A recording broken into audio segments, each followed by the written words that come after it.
My name is Alyssa Ralston. It is October 11th, 2024. We are here at Nicholson Library with Steve and Lance Lopes and wanting to know a little bit about your Linfield experience. Well, I guess I'll start since I'm the older brother. Lance and I came from a small town in northern Nevada, called Winnemucca, Nevada, and we both played high school. We played a lot of sports there, and most people from Winnemucca, if they went to college, they went to University of Nevada, Reno, which was a couple of hours away. It happened to be though that our head football coach at our high school was from Oregon. Had grown up here in Oregon, and he played football at Nevada, Reno, and now he's a high school coach and high school teacher in Winnemucca.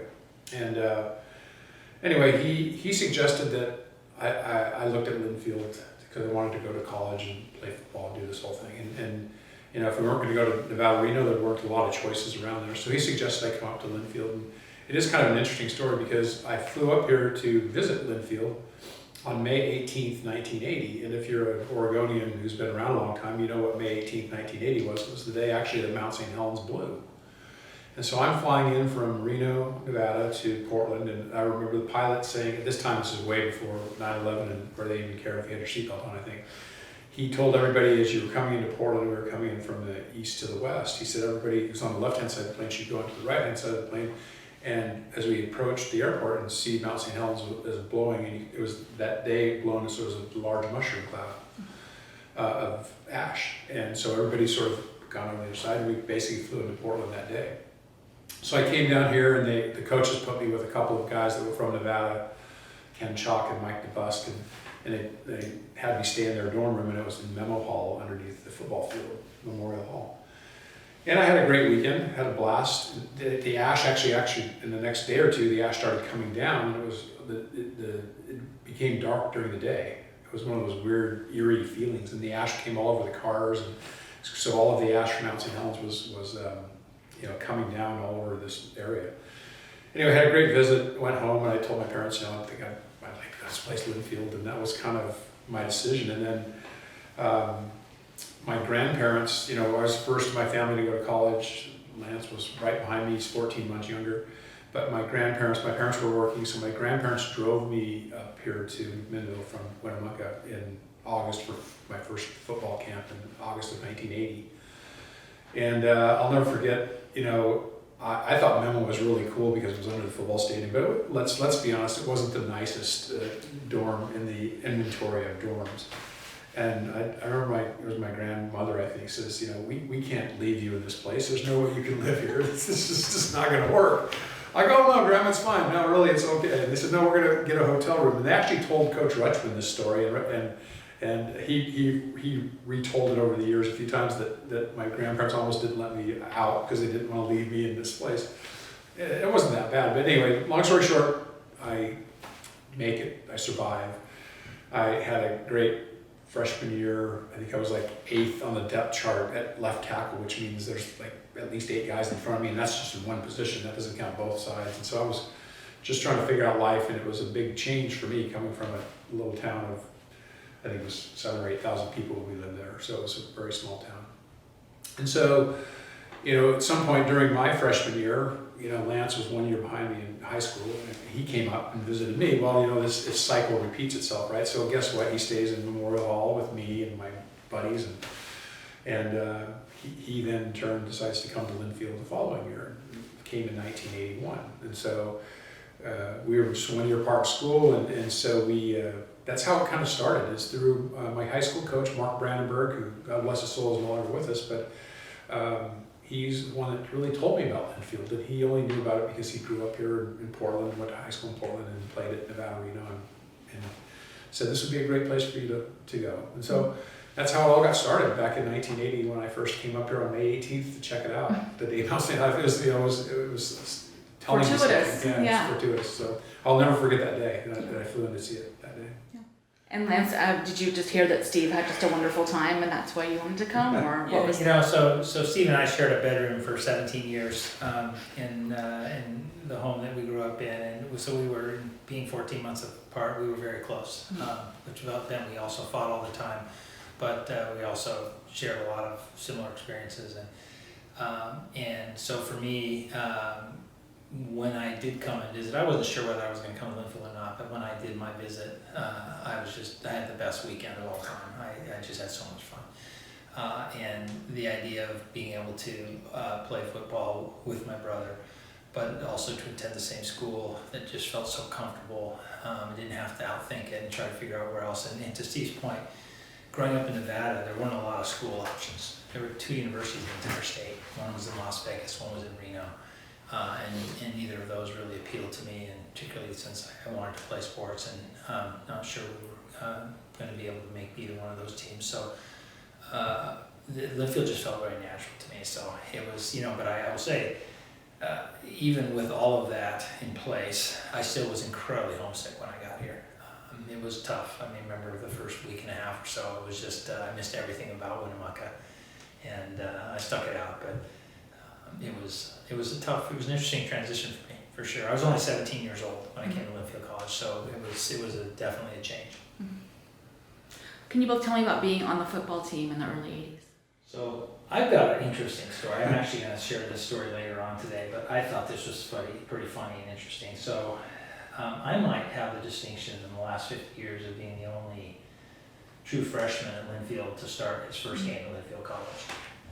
There's 115 kids on the football team, and to Steve's point, there's 7 or 8 on the depth chart. Well, it just so happened I showed up that year, 17 years old, and the veteran tight end was injured in game camp, and it was a fairly thin depth chart at tight end, and I somehow managed to beat out all these other guys to move up to the second on the depth chart. So our very first game of the year is at Southern Oregon, and I've been named the starter for the first game of the season.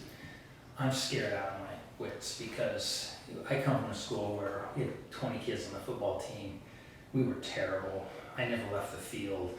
This was just not big time football in any way, shape, or form.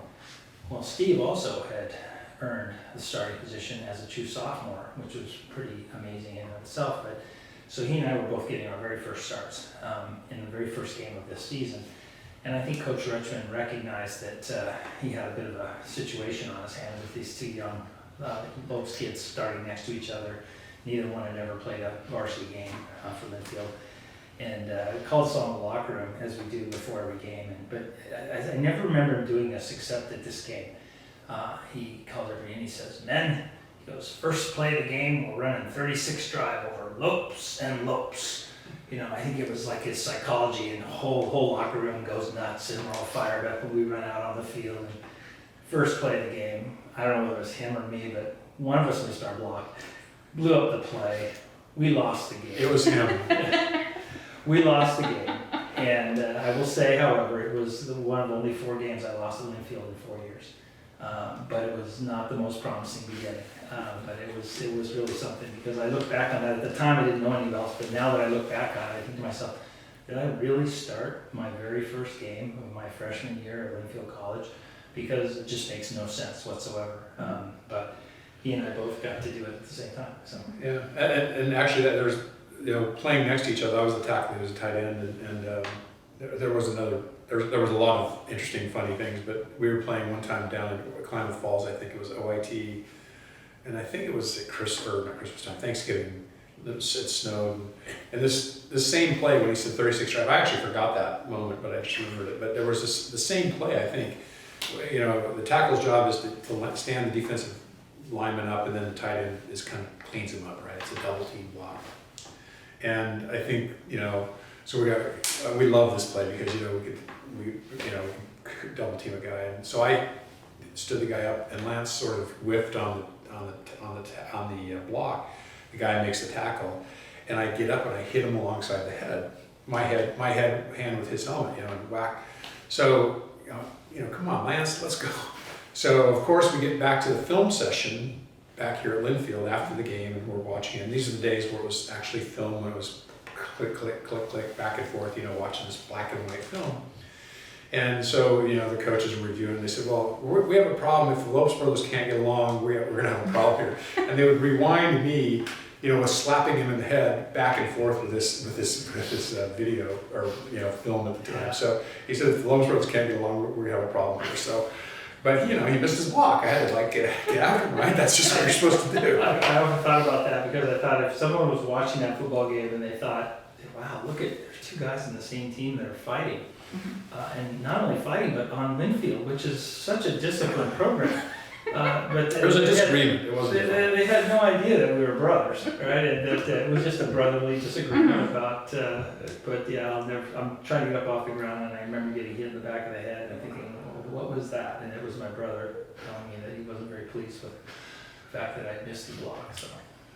Yeah, but our football experience was terrific. I mean, Lance lost 4 games here in 4 years. I lost 5 games, and which is remarkable, right? I mean, it's unbelievable the legacy that Coach Rutschman and this program and Coach Smith now have at Linfield. And again, I went from that. It was, I swear to God, 8th on the depth chart as a freshman. I sort of came back and I did everything I was supposed to do, and somehow I started that sophomore year. Never didn't start after that. And, our junior year, my junior year, Lance's sophomore year was the year we won the first national championship at Linfield in 1982, their first ever. And they had a lot of good teams and a lot of good players before that, but just didn't happen to put it all together. And we did that year. We were 12-0, or 11 or 12-0. Had a terrific year, and it was awesome. I mean, the beautiful thing about this level of football is you actually play on the playoff, right? It's not voted by coaches or media or anything, and you play it off. And so, I'll never forget that year we played.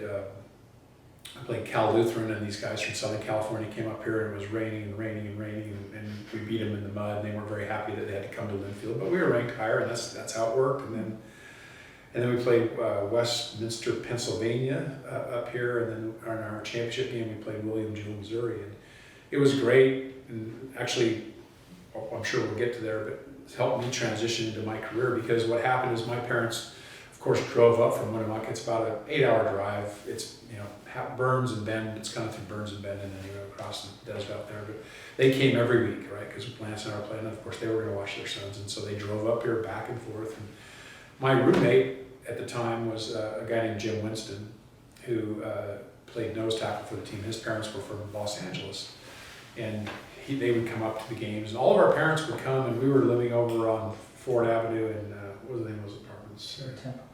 What's that? Terra Tempo. Terra Tempo. They were kind of brand new at the time.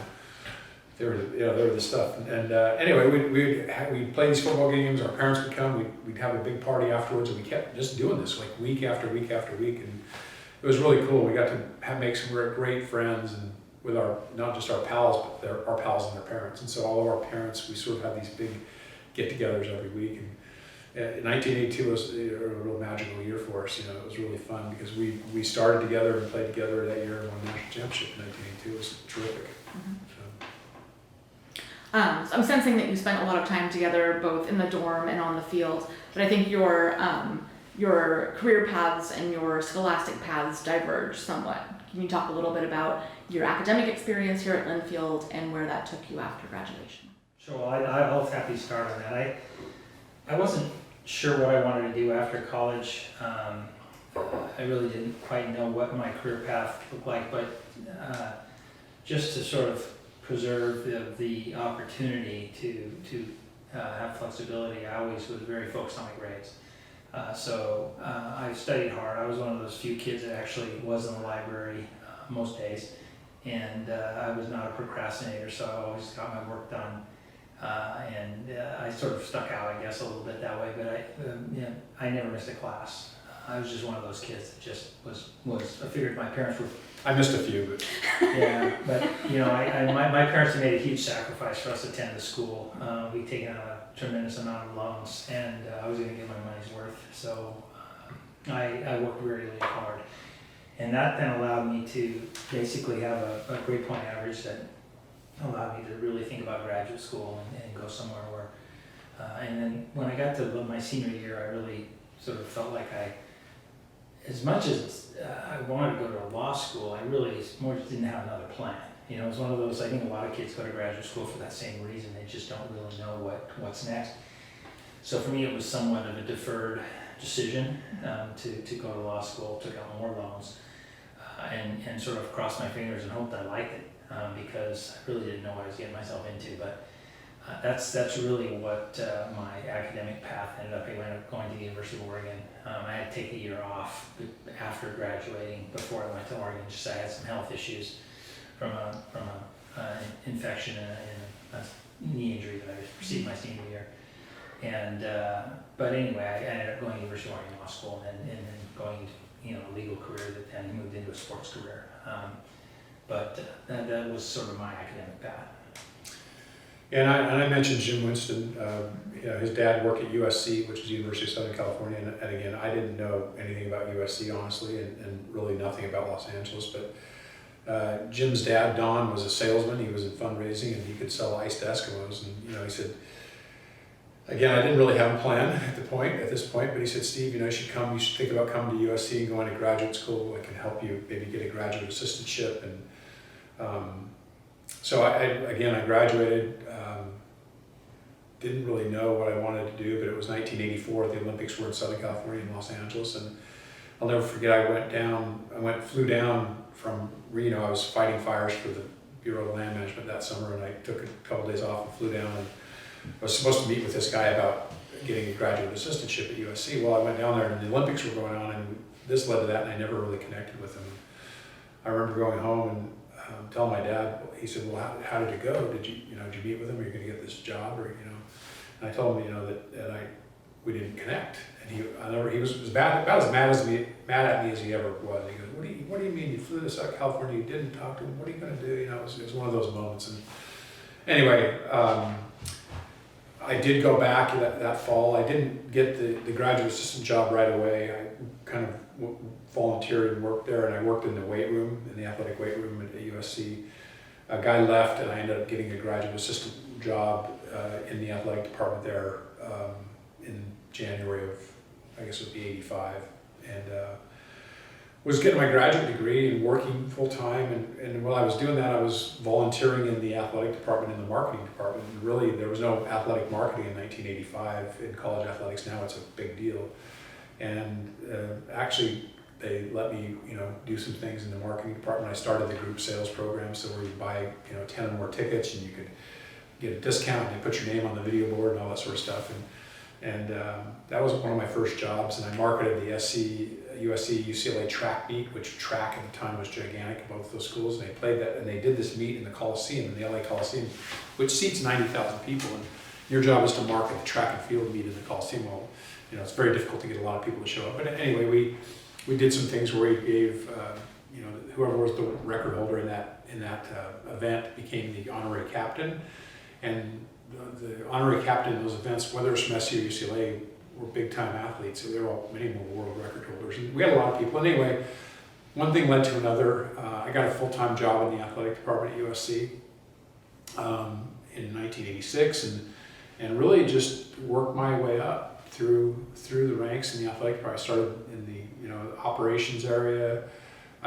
Education was important to me too. It was important to my parents and to Lance as well, obviously. And I ended up earning a master's degree at USC, and then I went back working full time. I got my MBA in business, and that kind of was a little bit of a Y in the road. And I really kind of focused my career on business and business of sports, and which became, again, I was in its infancy, and I grew up in that area, and then went on and got a doctorate in EDD, which is a doctorate of higher education at the University of Pennsylvania. That a mentor of mine at USC sent me to the University of Pennsylvania once a month for 24 months to get a doctorate. Anyway, and that's how I got into it. And it was interesting because Lance, he went to law school at Oregon and went back to Seattle and was practicing law in Seattle. And a guy that I worked with at USC, a guy named Mike Reinfeldt, had played for the LA Raiders and he had a 10 or 12 year NFL career. He played for the Houston Oilers, and then he played for the LA Raiders, and then he came to work as the business manager, basically the business officer at USC, and I became really good friends with him. He was at my wedding. Lance was my best man at my wedding, and it was this couldn't happen probably in 100 years now. Probably would never happen. But Mike Reinfeldt left USC and went to the Green Bay Packers. He was from Wisconsin. He grew up in Wisconsin, went to college there, and he went back to work for the Green Bay Packers as sort of financial person, their salary cap expert, their vice president. And we kept in really good touch and this sort of thing. And he calls me one day, I think, sure, just kind of out of the blue, we were keeping in touch. And he said, Steve, he said, he goes, what's Lance doing? And I said, well, he's in Seattle, he's an attorney, he's an attorney in Seattle. He goes, do you think he'd ever any interest in talking to us? Because we send out all our legal work to an attorney in town, and most of the time we send it out, it takes a long time to get back, and many times it's not correct, and we have to send it back. And we're thinking about hiring our first ever in-house general counsel for the Green Bay Packers. Do you think Lance would be interested? I said, is this the question really asking me? And I said, well, yeah. So I called Lance. I said, Lance, you got to call Mike. He's thinking about hiring. They're thinking about hiring an attorney for the Green Bay Packers and having him in house for the first time ever. And long story short, Lance calls him and he can take it from there. But he ends up in Green Bay, Wisconsin, for the Green Bay Packers, and that's how that kind of all happened through just connections. When I went from Linfield to USC, I met this guy at USC, and then he and Lance connected, and that's sort of how I got into sports, is through Don Winston at USC, and then that's Lance's pivot from law school to sports, and then he has an incredible career in sports since then. He can tell you about it. Yeah, it was fortunate I got that break, but as you always know, it's what you do with the break. I was 30 years old when I showed up there to be general counsel for the Packers, and it was a tremendous opportunity for me. I didn't know anything about Wisconsin. My wife didn't know anything about Wisconsin. We actually fell in love with the people. I wasn't so fond of the climate or the Midwest, frankly, but the people are just as good as they get. And we happened to get there really at the right time for the Packers too, because it was right when the arrival of Mike Holmgren, and the Packers were a downtrodden, terrible, frankly, organization for all of the 80s. In between the Lombardi era and the Holmgren era was a really dark chapter for Packers football. They were about as bad as you could be, and when they hired Coach Holmgren, that changed overnight, and that's right when I got there. And we went immediately into the playoffs and went every year, and to a couple Super Bowls as well. And we just became a really dominant franchise. So it was fun to be in Green Bay and be winning in Green Bay, and really flourished and was able to gain more and more responsibility. One of the memories I have is our president didn't like to go to the owner meetings. Every once or twice a year, the NFL owners meetings would occur. And our president, for whatever reason, just didn't like to go. I don't know if he didn't like the people or whatever, but so he would send me as his proxy. And so I was 32 or 33 years old, and I was going to these NFL owners meetings, and every other team was sending 2 or 3 people, not only their owner, but their president and maybe one other person. Well, the Packers were just sending me. And I was sitting in these meetings, and in those meetings, about once every session, they would have an executive session where they would kick out the presidents and all of those people and basically just have it as owners. So suddenly I'm sitting in a room, in a conference room table with all the rest of the owners of the National Football League and a few of the NFL executives. And I'm looking around the room, and it's Jerry Jones and Al Davis and Wellington Mara and Dan Rooney and just the titans of the sport from an ownership standpoint. And here's the 33-year-old Lance Lopes sitting in the room with them, and I'm sure they were looking at me like, this young man doesn't really fit here, but I did have a vote, so I had the same vote they had. And there were times when they needed my vote. And I'll never forget Lamar Hunt one time walking up to me in a break, putting his arm around me and saying, Lance, Kansas City really, really would love to have a Super Bowl someday.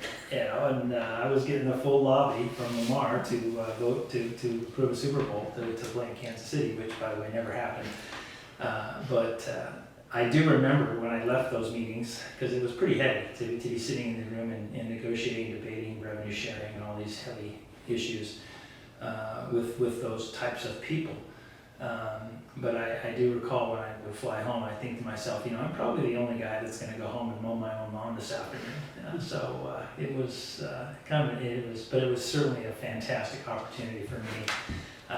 For a number of years, I sort of traveled in those circles with those folks, and I learned an awful lot. I've got a lot of stories from those wonderful meetings. But and then sort of fast forwarding, so that large group of folks that I worked with actually moved back to Seattle to work for the Seahawks with Holmgren, which is ironic because I was the only one from Seattle, but I stayed behind. I got another promotion at that point. But all of my sort of peer group, if you will, had moved to Seattle. But the position wasn't open for me in Seattle because Paul Allen had someone there from his organization that was sort of in my spot. So there really wasn't a spot for me. So I stayed behind, and that turned out to be pretty treacherous because the new group came in, and I was quickly identified as someone that was a threat to the new regime because I knew everybody else in the organization, and I sort of was identified right away. And I didn't see it coming, but they pretty quickly undermined me in a way that it was not going to be something I could stay. So I had to find they didn't fire me, but they basically, sense made it very, very hard for me to come to work every day and feel valued. So I had to start looking for a different deal because the Seahawks position wasn't open, and the Packers job was basically closing. It so happened that I knew a guy from Seattle who had invested in this startup in San Francisco, and this was right after the dot-com bust. So this was 1999, I think it was. And everybody was going to be a dot-com millionaire and what have you, and it all blew up, and nobody had anything left. And right after that, he had said, you need to go talk to these guys because you have the connections and supports that they need to launch this company. They've got this secondary ticketing idea. And these guys, two of them went to Stanford Business School, and they had written this as a business plan, and then they were joined by two of their friends, and they started this company.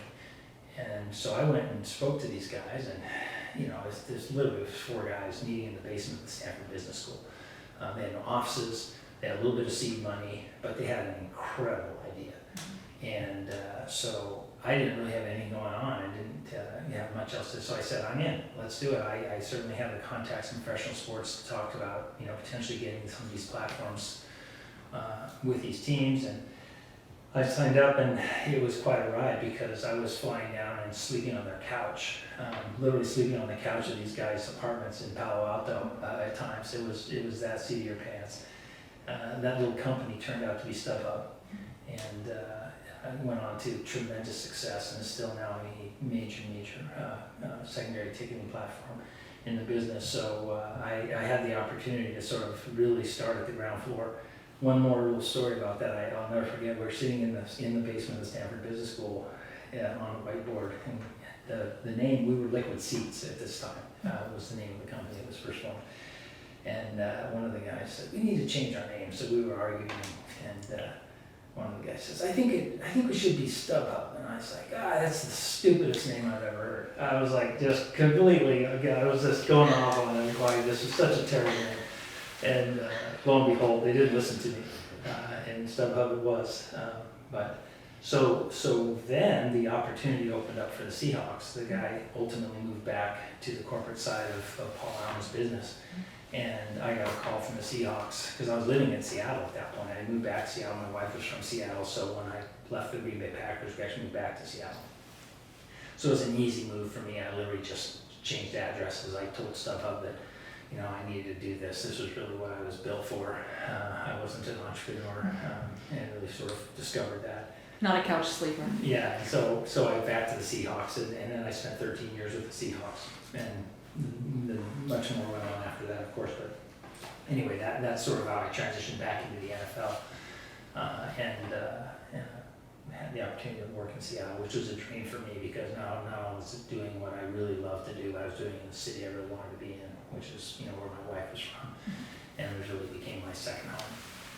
So there's another connect. First of all, he didn't tell you that StubHub or Liquid Seats paid him in stock that he didn't keep, or he can tell you that later. and so Lance is in the NFL, he's been in the Packers and he's with the Seahawks, and we would always connect, and I worked, like I said, I worked at USC for 35 years from 1985 till 2020, and rose up to become the Chief Operating Officer and Chief Financial Officer for USC Athletics, and did a lot of things, and had a lot of great experiences, and I did a Coliseum renovation project for $330 million in 2019, but Lance would always come, when I would come to the Northwest, he would come to the Husky game, or he would come down to Eugene because he was kind of a duck, to watch SC play Oregon, when we played in Oregon or Oregon State. So he'd always kind of come down. And anyway, I always down in the field, we would watch the games and we would catch up. And,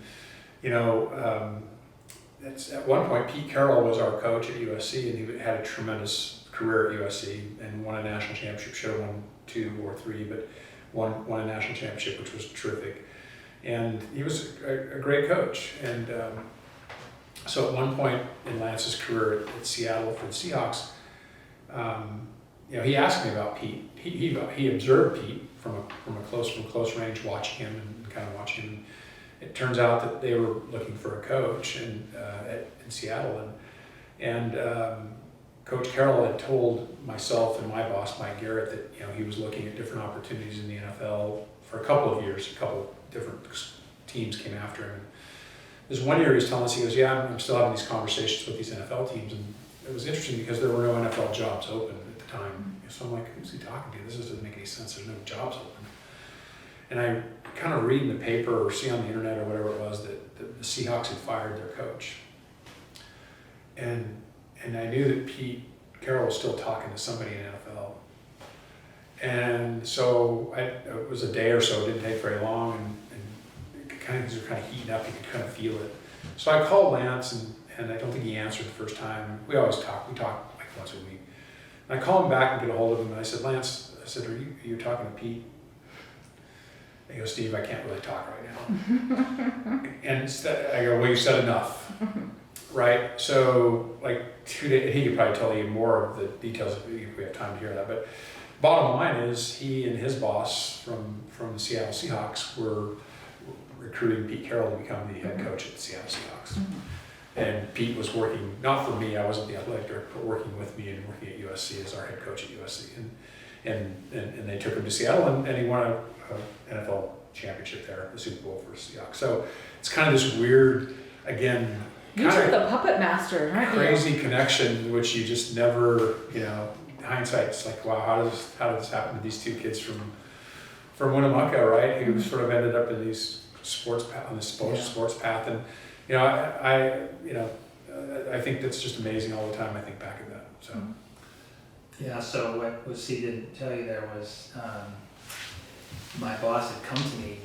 We had a tremendous run of success at the Seahawks as well under Mike Holmgren, and so but in this particular year we were not. It was probably the worst season I'd ever had when I was in the NFL business.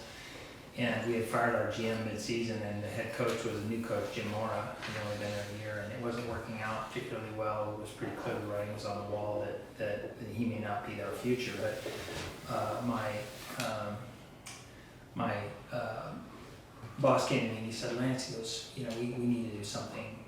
We need to change. We need to give the fans hope. We need to do something big. He said, "What about Pete Carroll?" He said, "I know that blood's thicker than water." He knew that my brother worked with Pete down at USC and was basically asking me permission as to whether and I said, "Well, first of all, if we could get Pete Carroll, it would be an absolute home run." And by the way, most people didn't feel that way. It turns out after the hunt, it's always very popular too. But I can tell you when Pete's name first surfaced, people were not excited about that. And so then I said that we should absolutely go to our fans if we can do that. And so then I went out and built a profile for him to sell to our owner, to convince our owner that Pete was the right hire. All very quietly because, of course, I couldn't tell Steve. And once we really got into this, I had to stop talking to Steve because I couldn't lie to him. And we spoke at least once a week. And so I did go silent while we were quietly plotting. We flew down, my boss and I flew down to meet with Pete and try to convince him to take the job. And I'll never forget this.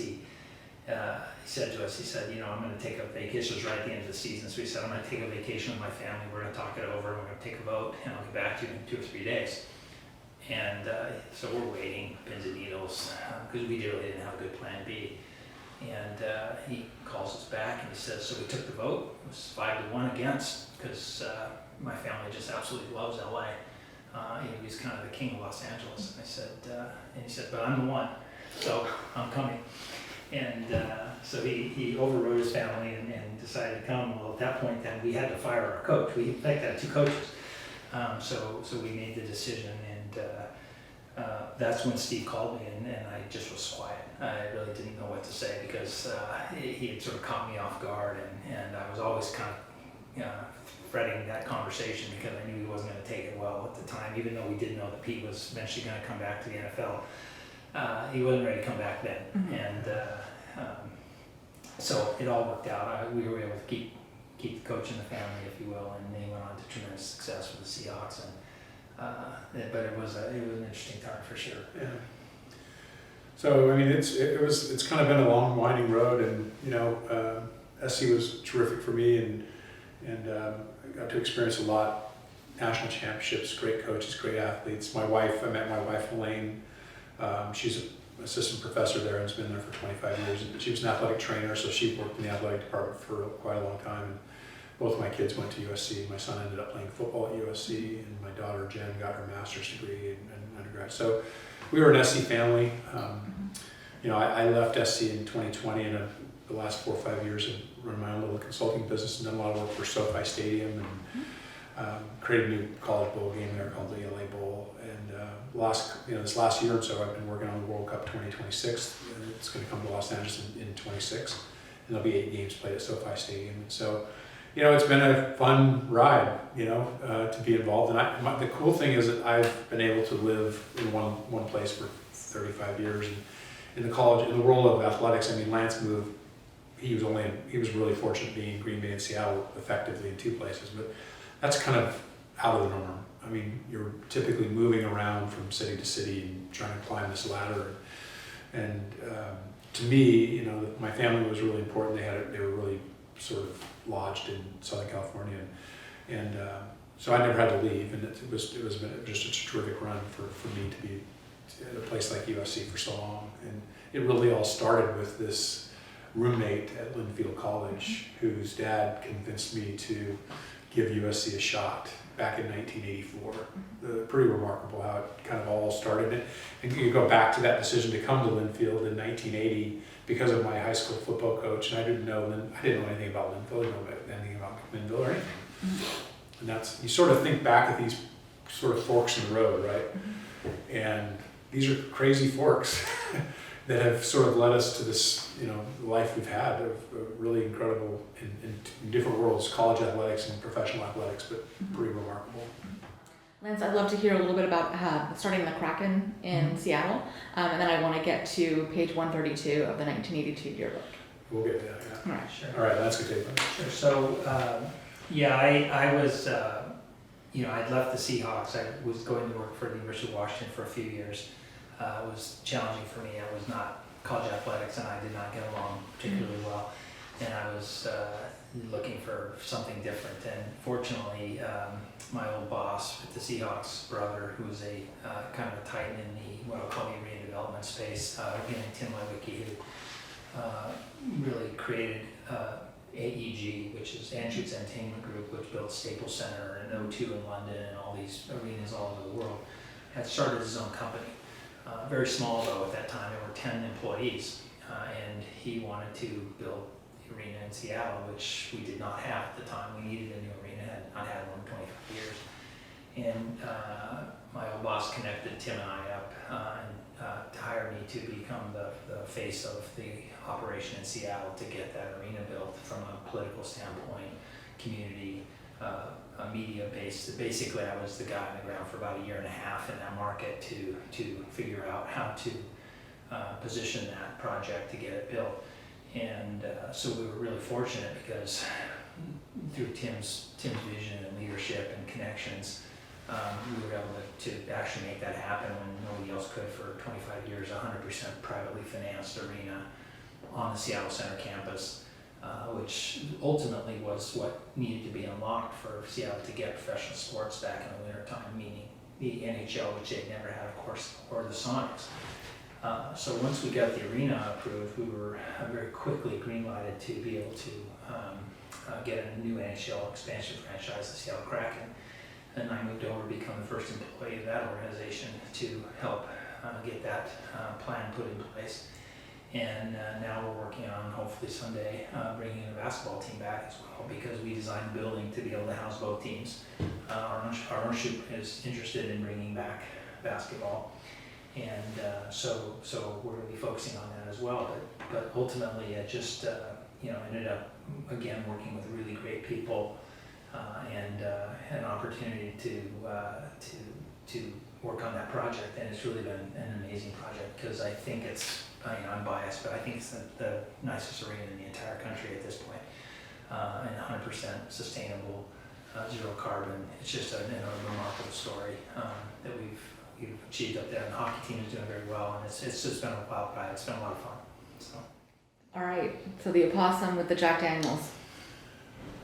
So, back to our roots of Memo Hall. We called it Memo Memorial Hall. It was a great place to live. We had, I think, like 25 guys. It wasn't very many of us in there, and we called it racking for some reason.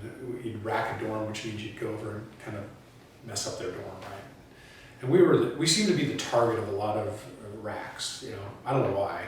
We were such nice guys, but our dorm was always getting hit, and it was usually by the female dorms, one of the others. So anyway, we got to a point where we got a little bit fed up with getting racked all the time, and it's innocent stuff. It's taking Oreo and putting Oreos on doors, and putting oil on doorknobs, and this sort of stuff, right? That's the sort of stuff we did. But we just got to a point where we were fed up. So a couple of guys, I'm not going to name names, we go out and it was late night one night, and they go out around McMinnville here, and they find some roadkill, a dead possum, I think a dead skunk. They actually had a couple of live turkeys that they found somewhere, maybe a turkey farm. I'm thinking. It wasn't me. I was not involved in that part of it. But they bring this stuff back, and we wait a couple of hours. We put the turkeys in the janitor's closet because we don't know what to do with the turkeys until we take them over there. And so we go over and we think that the dorm that racked us was Lotterette, which was a mistake. It wasn't. It didn't turn out to be Lotterette, but that's where we went, was to Lotterette. And so we go in the middle of the night, and we take these turkeys and we put them in the bathroom, and we put the skunk in the bathtub, we put the possum here on the fireplace mantle, I think, they had a fireplace. And then you had phones at the end of the hallway, right? At that time no one had cell phones. And so the idea was that we'd go back to our dorm and we'd call their payphone at the end of the hallway, and we just let it ring and ring and ring until somebody picked up. And when they picked up, they noticed all this turkeys and all this stuff in their dorm. We wanted to see all the lights come on, right? So we do this, and everything's going to plan, right? You see this, and we're over there chuckling. Look, the lights are all coming on, and they're all figuring out what's going on. And I don't know. We go to bed, and an hour or two later, our area coordinator for the dorms, who happened to be an assistant football coach named Bob Walker, comes knocking on our doors, and said, what the hell's going on? What did you guys do? This, that, and the other. We're like, we didn't do anything. What are you talking about? What are you talking about? So we're all playing innocent, playing dumb. Well, of course, he sees turkey feathers from the turkeys in our dorm by the janitor's closet. So we're guilty, us being us, guilty. And we were guilty. So he says, gosh dang it, or he used a term probably a little worse than that. Get your butts over there, get it cleaned up, and we want to see, we're going to see you guys tomorrow or the next morning. Anyway, it became kind of a ruckus on campus. We sort of took it overboard, maybe a little bit. To say the least, yeah. The skunks were so strong that it basically couldn't get the smell out of the dorm. So the women had to move out for like 3 days, and we had to have all their clothes dry cleaned, and they literally had to professionally clean and fumigate the building because the skunk smell had just permeated everything in the building. Yeah, we got in a lot of trouble for that one. It was clearly one that decisions made at 2 a.m. were probably not the best decisions ever made, but it did make the newspaper under the headline, I'll never forget this, it said, "Linfield prank leaves dorm rank." And that's in the Oregonian, not just the Linfield. No, this was our Oregonian. Yeah. Yeah, our parents were pretty proud of us that one at Christmas. Well, the other thing that happened too, this is again, we're being honest here, but so all this happens, and it was us. They did it with us. We get called to the dean's office, the dean of students. His name's Bart Howard at the time. So we show up in Bart Howard's office.